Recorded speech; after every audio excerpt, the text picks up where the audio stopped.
क्या आपने कभी सोचा है कि इराक जैसे देश में जहां चारों तरफ इस्लामिक संस्कृति हावी है, वहां एक ऐसा समुदाय भी रहता है जो आज भी अग्नि की पूजा करता है, ओम का उच्चारण करता है और मोर को अपने भगवान का वाहन मानता है। जी हाँ, हम बात कर रहे हैं यजीदी समुदाय की। वो लोग जिन्हें दुनिया भले अल्पसंख्यक माने, लेकिन जिनकी परंपराएं, विश्वास और पूजा पद्धति आज भी प्राचीन हिंदू संस्कृति से चौंकाने वाली हद तक मिलती हैं। अब सवाल ये उठता है, क्या यजीदी वास्तव में हिंदू थे?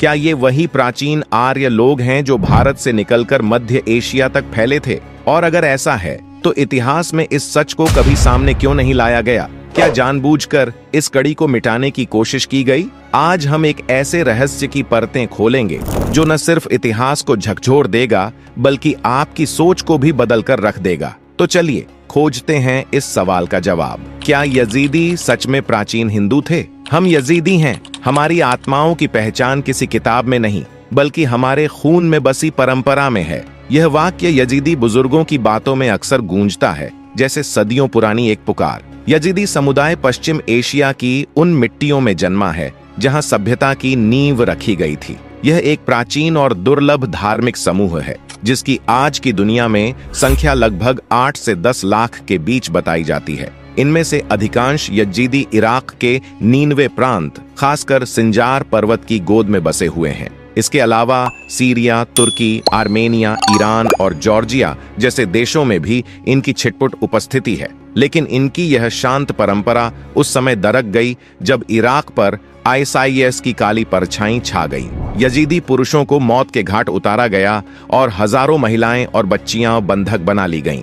लाखों लोग अपने ही घरों को छोड़कर पलायन को मजबूर हो गए, सिर्फ इसलिए क्योंकि उन्होंने अपने पूर्वजों की परंपरा को नहीं छोड़ा। धार्मिक रूप से यजीदी एकेश्वरवादी हैं, यानी वे एक ही परम ईश्वर को मानते हैं। उनका विश्वास है कि इस ब्रह्मांड की रचना एक सर्वोच्च ईश्वर ने की और उसे संचालित करने के लिए 7 पवित्र फरिश्तों की रचना की गई। इन 7 में सबसे महत्वपूर्ण हैं मलाक ताउस, जिन्हें पीकॉक एंजल यानी मोर देवदूत कहा जाता है। मोर, जो हिंदू संस्कृति में भी सौंदर्य, शक्ति और संरक्षण का प्रतीक है, यजीदी धर्म में ईश्वर का प्रतिनिधि माना जाता है। मलाक ताउस को न सिर्फ बुद्धिमत्ता और निष्ठा का प्रतीक माना जाता है, बल्कि उन्हें सर्वोच्च पूज्य स्थान प्राप्त है। उनके नाम पर पूजा की जाती है, उनके प्रतीक को मंदिरों में सजाया जाता है। यजीदी धर्म और हिंदू दर्शन, 2 परंपराएं, एक आत्मा। यजीदी समुदाय की आध्यात्मिक धरोहर 2 प्रमुख ग्रंथों में संजोई गई है। पहला ग्रंथ है मिशेफा रेश, जिसे आमतौर पर ब्लैक बुक यानी काली किताब कहा जाता है। इसमें सृष्टि की उत्पत्ति और यजीदी आस्था की बुनियादी बातों को दर्शाया गया है। वहीं दूसरा ग्रंथ कितेबा जिल्वे या बुक ऑफ रिविलेशन के नाम से जाना जाता है, जिसमें प्रमुख देवता मलाक ताउस की शिक्षाओं, अवतरण और दिव्य निर्देशों का विवरण मिलता है। इन दोनों ग्रंथों में आत्मा, पुनर्जन्म, स्वर्ग नरक जैसी अवधारणाओं का उल्लेख मिलता है, जो इन्हें पश्चिमी अब्राहमिक धर्मों से कहीं अधिक भारतीय दर्शन के निकट लाता है। अब अगर हम यजीदी और हिंदू धार्मिक परंपराओं को ध्यान से देखें तो कुछ समानताएं चौंकाने वाली हद तक गहरी हैं। मोर और ईश्वर का प्रतीकात्मक संबंध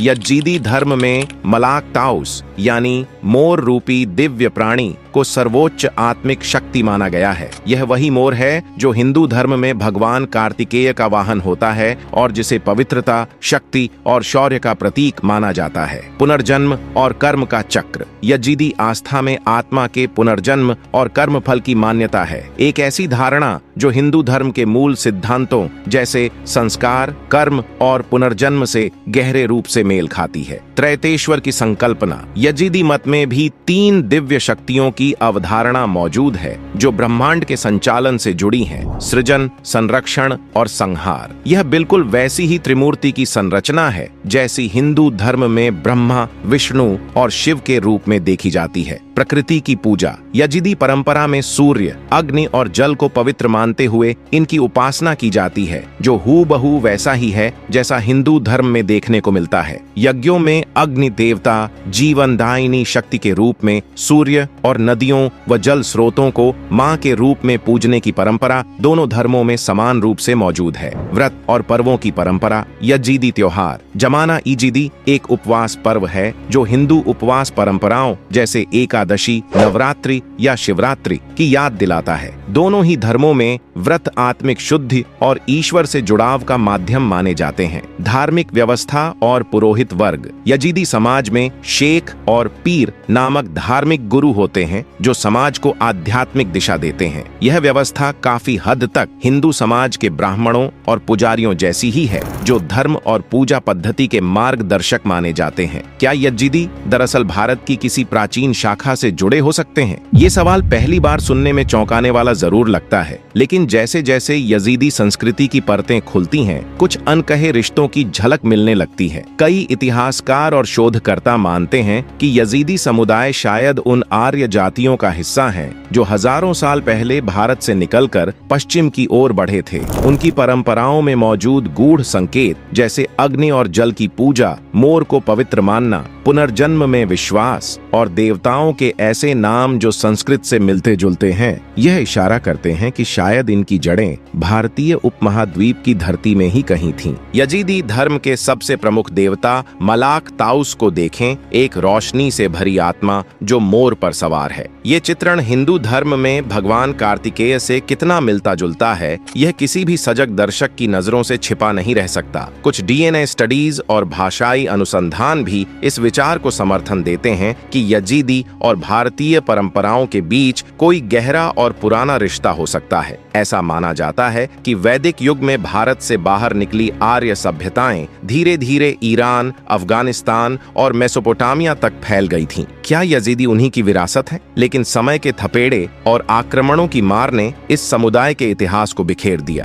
2014 में जब आईसिस ने यजीदी समुदाय पर क्रूर हमला किया तो पूरी दुनिया हिल गई। सिंजार की पहाड़ियों में बसे हजारों यजीदी मारे गए और करीब 7,000 महिलाएं व बच्चियां गुलाम बना दी गईं। आज भी हजारों यजीदी लोग शरणार्थी शिविरों में रहकर अपनी पहचान, संस्कृति और आस्था को बचाने की जंग लड़ रहे हैं। इस त्रासदी के बीच भारत ने न सिर्फ संवेदना दिखाई बल्कि चुपचाप मदद भी की। कुछ यजीदी परिवारों को भारत में शरण मिली और कई भारतीय संतों, लेखकों व विद्वानों ने इस समुदाय की विरासत में गहरी दिलचस्पी दिखाई। सबसे भावुक करने वाली बात यह है कि यजीदी खुद भारत को धरती मां कहकर पुकारते हैं। एक ऐसा रिश्ता जो किसी राजनीतिक सीमा से नहीं बल्कि आत्मा की गहराई से जुड़ा हुआ लगता है। अगर आपको यह कहानी दिल को छू गई हो तो वीडियो को लाइक करें, शेयर करें और चैनल को सब्सक्राइब करना न भूलें। धन्यवाद।